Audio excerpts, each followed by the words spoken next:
How to transfer group members to another group in WhatsApp. Hi everyone, this is Kate from Login Helps, and on today's tutorial we will learn how we can transfer group members to another group in WhatsApp. So without further delay, let's get started.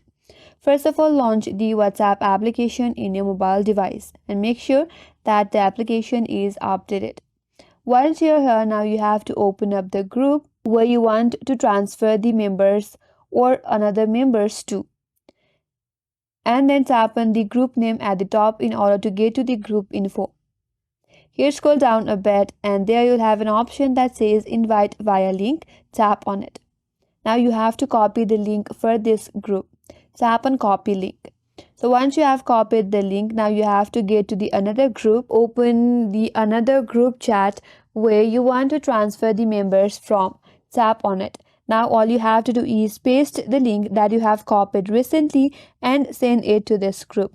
After that, once the member of this group taps on this link and accepted the invitation, they will be directly added into the group that you have copied the link from.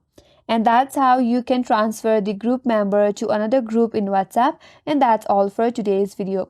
Hope this video was helpful, and if you're new to our channel, consider subscribing. Thanks for watching and stay tuned for more videos.